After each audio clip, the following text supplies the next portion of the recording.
I don't appear to have Councillor Anderson. I have Councillor Brogan, Councillor Archie Buchanan, Councillor Jerry Convery, Councillor Margaret Cowie. I don't appear to have Councillor Jerry Gray. No, sorry, apologies, Councillor Jerry Gray has come on.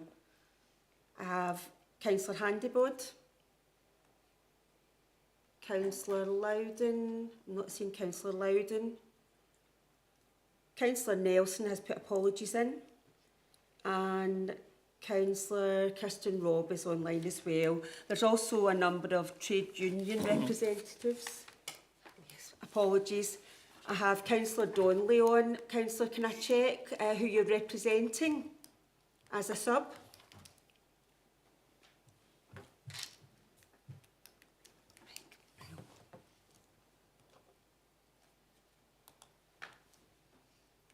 Morning, Councillor Donnelly. Oh no, sorry. I'm giving that wrong meeting. Yeah. Katie Loudon. Katie Loudon, that's lovely. Thanks for confirming. And I'll submit her apologies. Apologies for Councillor Loudon, that's lovely. Thank you very much. We also have a number of trade union representatives and officers in attendance. I'll now hand over to the Chair. Thank you. Thank you, Lynn. Moving on to agenda item 1, any declaration of interest? No, I can't see any. Moving on to agenda item 2, the minutes of the meeting of the Employee Issue Forum on the 15th of August 2023, and it's pages 3 to 4 in your pack. Can I move that minute as a correct record? Agreed. Thank you. Anybody get any questions on that minute? No, can't see any. Moving on to items for consideration. Agenda item 3, Council-wide workforce monitoring July to September 2023, and it's in pages 5 to 27 of your pack. And can I ask Elaine Maxwell to speak to this report? Thank you, Chair, and good afternoon. So again, as a forum, we'll recognise this as a standard workforce monitoring report, which is prepared by Personnel Services and to provide the forum with an update on the employment information for the period of April to June 2024 for the Council. And as always, we'll just run through the kind of key points and to highlight for the forum. So you'll see it at section 4.1 in respect of our maximising attendance figures. The Council's average council figure for that period is 5.2%, and that represents a decrease of 0.1% from the previous month, and is also slightly down by 0.5% when we compare ourselves to June 2023. Again, as always, we base a look at our annual trends for our absence rates to March 2025, and the council rate for the financial year 24-25 is currently 5.5%. There are further breakdowns and comparisons that we do in previous years. So what we can see in terms of those kind of historic references in terms of APT&C figures for the period is 5.5%, representing an increase of 0.4%. The teaching figure has increased by 0.6%, and the manual worker figure has increased by 0.7%. I'm sure members will be familiar and recognise that musculoskeletal and psychological conditions remain the main reasons for absence, and that's detailed in the further information that's broken down. So certainly what we can see is psychological absences have decreased by 308 days, musculoskeletal have decreased by 503 days, whilst respiratory has increased by 559 days, and stomach, bowel, blood and metabolic disorders have increased by 381 days. Again, members will be aware that managers, and as I repeat it, quite a few forums and committees I attend, managers work closely with personnel and our trade union colleagues to make sure that our absence procedures are followed, and that's to make sure that we're providing the appropriate support for our employees to remain at work or to return to work as soon as possible. There are comprehensive employee supports in place. And again, certainly from a personnel point of view, we work closely with the resource management teams to make sure that any case management and conferences that are required are taken forward. And again, just to point that obviously at the recent exec committee, there was a paper presented in terms of employee wellbeing and highlighting the supports that were in place for our employees through that forum. Section 5 goes on to detail occupational health, and we'll see that there were 470 employees referred for a medical examination, which is an increase of 143 from the previous year. 552 employees attended for physiotherapy, again showing an increase of 112. Just, you know, as a point in terms of the 568 employees, which is 76% of the employees remained at work whilst they were undertaking their treatment. 445 employees were referred to the Employee Support Officer, which was an increase of 30, and 85 of those referrals related to personal reasons. There were 166 referrals to PAM Assist Counselling, which represents an increase of 8. These were all management referrals, although they are self-referred from the employee, just in terms of how that's recorded. And again, with personal reasons accounting for 84% of those referrals. 8% were indicated were work-related, and there was 8% indicated for other reasons. 8 employees were referred for CBT, which is down of 3 compared to the same period of last year. But obviously, you'll know in terms of CBT, there's a kind of strict process that has to be followed to make sure that those cases are absolutely suitable for CBT. Just as a point, obviously, because I know that is of interest to the forum and members, 8% of those with work-related stress account for 12 individuals. There were 141 people, you know, indicated that there were personal reasons. Moving on to section 6 of the report in terms of accidents and incidents, you'll see that there were 365 accidents and incidents recorded, which is a decrease of 3. Again, just noting there was one specific injury, and just to point that that was an individual where somebody had fallen down a stair and resulted in a broken foot. There were 355 minor accidents and incidents, and this figure has decreased by 3 from the same period last year, and there were 4 accidents resulting in an absence of 3 or more days, and that's increased by 3 for the same period of last year. 5 accidents resulted in an absence of over 7 days. And again, just to point out, there is a joint working group looking at accidents and incidents in education, and I know that we've got members here from education, and that's focused both locally and nationally in terms of reporting procedures and an ongoing reminder to managers of this process, encouraging everyone to provide full details.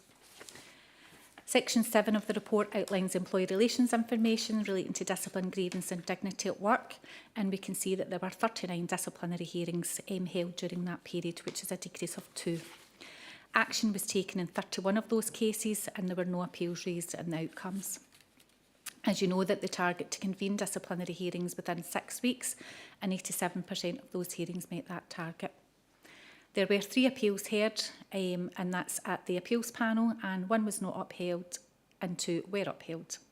We've had no grievances raised, no dignity at work cases raised, but there have been 3 referrals for mediation, and that goes through our mediation coordinator. Moving to section 8 of the report that outlines the leavers and exit interviews for the council.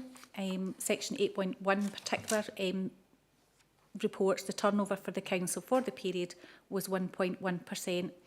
And that's based on 140 leavers eligible for an exit interview of 15,033 employees in post. Based on the figure at March 24, and the annual labour turnover for the financial year was 3.7%. Of the 140 leavers eligible for an exit interview, which again, you know, and again you've heard me repeat in terms of that being a voluntary process, and we try and encourage those. 43 exit interviews were conducted, so just a slight decrease of 1 when we compare ourselves to the previous year. Moving on to section 8.4, we can see that there were 353 leavers in total, of which 308 were being replaced, 3 posts were being filled on a temporary basis, 59 posts were due to end a fixed-term contract, 20 posts were due to the end of a fixed-term contract, on a temporary basis. 59 posts were due to end on a fixed-term contract, 20 posts were due to end on fixed-term contracts, and 13 posts were left vacant pending a savings service review. 8 posts are planned to be removed for savings, and 1 post plans to transfer the budget to another post. Section 9 obviously details the quite considerable, you know, and big numbers we've got in terms of our recruitment monitoring information, and you can see that there were during this period of time, 2,882 applications were received, and from that 2,854 monitoring forms were completed, which obviously gives us our information in terms of our monitoring stats for recruitment.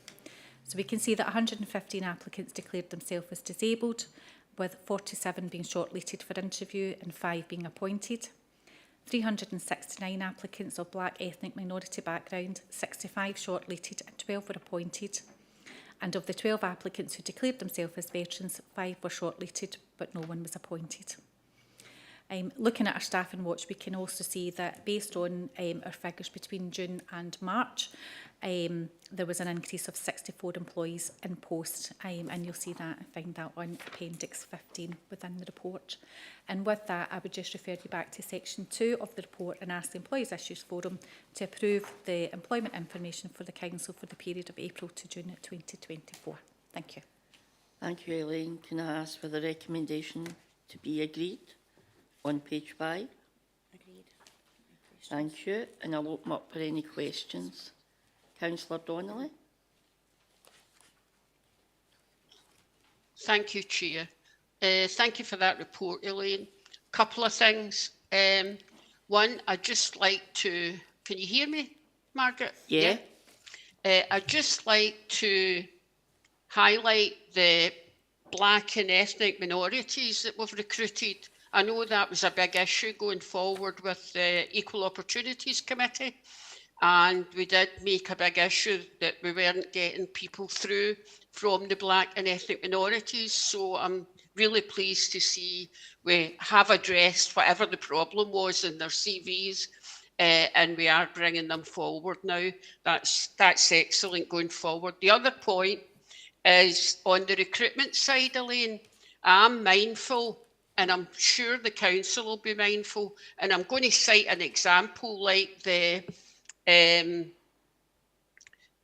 forget the name of the group, and Jennifer's the engagement team. The engagement team have reduced their staffing during the cuts, and so their workload is shared amongst the staff that are left. Now their workload is really heavy. And it's just to be mindful of the pressures that we are putting on our staff that are left to carry on the work that we're asking them to do. And that must be the case in other departments as well when we cut the workforce. And going forward, it's just that point, Elaine. Thank you. Thank you, Councillor Donnelly. I think they're talking about the community engagement team. Yes, I got it. Yeah, I Thanks, know Margaret. what's going on in there. Elaine will comment on it. Okay, thanks. There, it was just to obviously, note the comments that you've made and obviously the points that you've made. Obviously, in terms of our processes within the council, in terms of any of our service reviews or where there's reductions, we're mindful of, what needs to be done, and we work closely, as I say, certainly with our trade union partners in terms of any arrangements that going forward. But I note the points that you've made in terms of going forward. In terms of the monitoring information, the only thing I would say is bearing in mind that not everybody completes the monitoring information to give us that, the detail in terms of, what, it's about what information they want to provide. So we can only record and report on what individuals give us, and it's not mandatory, so it's only on a voluntary basis. Thank you, Elaine. Right, moving on to agenda item 4, Education Workforce Monitoring, July to September 2024. That's on pages 27 to 35 in your papers. Can I ask Elaine Maxwell to come into this report again?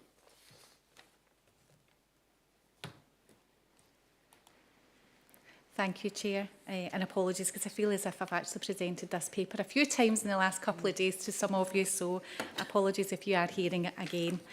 So again, as you know, this is the Standard Workforce Monitoring Report, which is prepared by personnel, and this time it's for the Employees Issues Forum.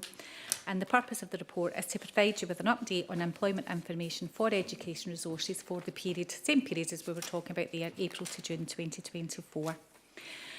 Section 4.1 again outlines the maximising attendance and the absence rate for the resource, which was 4.1%. And that figure has decreased by 0.3% when compared to the previous month. and is 1.1% lower than the council-wide figure. Compared to June 2023, the absence figure has increased by 0.7%. And again, looking at those annual trends for the resource, the annual trend is, at this point in time, is recorded as 4.6% against a council-wide average of 5.5%. Section 4.2 of the report details the occupational health referrals, and you'll see that there were 545 referrals made during the period, showing an increase of 117 when compared to the same period of last year. And again, you'll have seen that I'd referred previously, and that this increase is predominantly in terms of medical examinations and physiotherapy increases. Section 4.3 outlines the accidents and incidents within the resource, and there was 272 accidents and incidents recorded within the resource for that period, which represents a decrease of 40 from the same period last year. Section 4.4 outlines the employee relations activity and shows there were 7 disciplinary hearings heard, an increase of 2 from the same time last year, and no appeals or no grievances and no dignity at works have been presented during that period. Section 4.5 outlines the analysis of leavers, and in terms of headcount, there was 54 eligible leavers for an exit interview. So that's the number has decreased from 26 when we look at last year, but there were 23 exit interviews carried out, which is an increase of 9, again, looking at the same period last year. Section 4.7 outlines the breakdown of vacant posts which had been replaced or held for savings. And you'll see that there was 129 employees left employment, and managers indicated that 111 posts were being replaced. 1 post is being filled on a temporary basis. 3 were due to end due to a fixed term contract. 9 posts are being held pending a service review, and 5 posts are planned to be removed for savings. And again, the staffing watch information at section 6 shows that there was a decrease of 60 in the number of employees in post. And with that, I would refer the forum back to section 2 within the report and ask you to approve the recommendation to note the employment information for the resource for the period. Thank you, Elaine. Can I ask for the recommendations to be agreed? Agreed. Thank you. Anybody get any questions? C10. Oh. I don't know her name. Press it again, Jennifer. Right, Yes, please. Jennifer. Yeah. Sorry, Elaine, can I just check, because when you were reading out the report, you said 4.2, you said an increase of 117, but the report says a decrease of 117. Reading the previous one.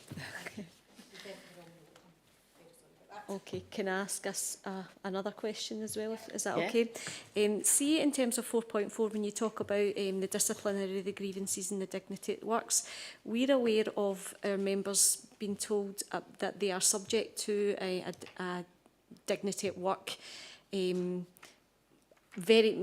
several months ago, and it's not been taken forward. So do they not get counted until it gets to an end point?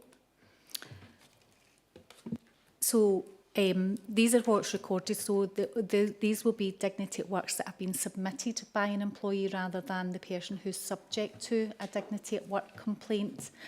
So they should be recorded, and if there's an issue with that, certainly I can take that back up with the team to make sure that these are being recorded.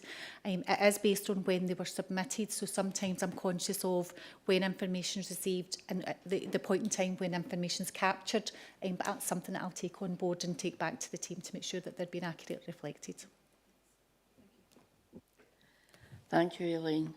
Any other questions? No, I don't see any. Moving on to agenda item 5, urgent business, which I have none of. So I would just like to thank everybody for their attendance today and to close the meeting. Thank you. What?